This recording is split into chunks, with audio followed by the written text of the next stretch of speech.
back all the way into 2010, and what economic growth has done. It's come down, it's leveled out, and then it started to go up again. I guess the theme of this recent recovery is slow and steady, and it's a major part of the reason why the Federal Reserve Chairman Ben Bernanke says he's not ready to pop the champagne corks when it comes to people getting back to work. Listen to what he said.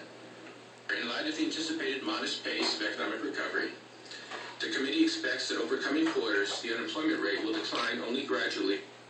All right, so let's just take Stephen's point for a second, Diane. Let's put aside the fairness discussion, whether or not you think it's correct. Let's talk about growth.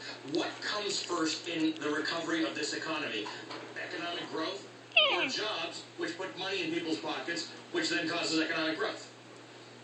Well, clearly you can't have growth without jobs. That's the bottom line. And I think it's really important to understand that much of the gains that we saw in the third quarter, although it was an acceleration in growth, came from a catch-up in inventories. That now that catch-up from the auto sector after the Japanese earthquake, now that that's sort of playing out, that won't be there to support growth. In fact, domestic demand, final domestic demand slowed quite dramatically.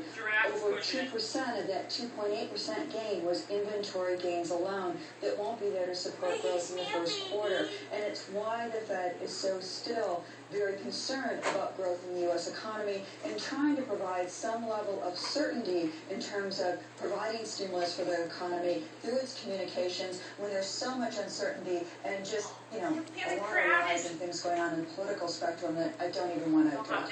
Yeah, Dan, can I just mention something about this? We had an editorial in our paper called The Zero Decade.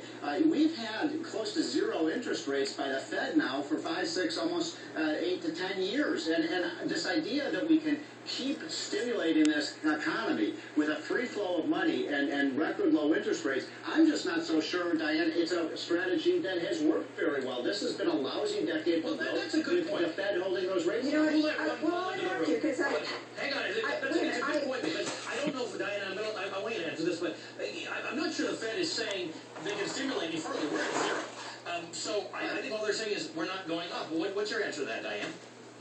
Actually, no, I don't think that's true at all. And I think I actually read your editorial, Steve, and I didn't like it. So I didn't agree with it because I don't think it was very informed on what the Fed's actually trying to do.